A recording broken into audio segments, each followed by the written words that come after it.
बीड जिल्ह्यातील परळी येथे असलेल्या पवनराजे अर्बन निधी पतसंस्थेचे अध्यक्ष प्रल्हाद सावंत यांनी आत्महत्या केल्याची माहिती पोलिसांकडून मिळाली आहे।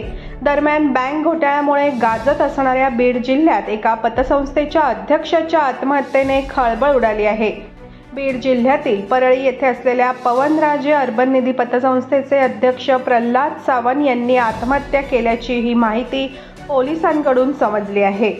दरम्यान बँक घोटाळ्यामुळे गाजत असणाऱ्या बीड जिल्ह्यात एका पतसंस्थेच्या अध्यक्षाच्या आत्महत्येमुळे ही खळबळ उडाली आहे। प्रल्हाद सावंत यांची परळी शहरात पवनराजे अर्बन निधी ही पतसंस्था आहे। त्यांनी रात्री आत्महत्या केल्याचं उघडकीस आले आहे। परळी शहरातील प्रेम प्रज्ञानगर येथील एका अपार्टमेंटमध्ये प्रल्हाद सावंत यांनी काही दिवसांपूर्वीच घर खरेदी केले होते। या घरात अद्याप ते राहायलाही गेलेले नव्हते।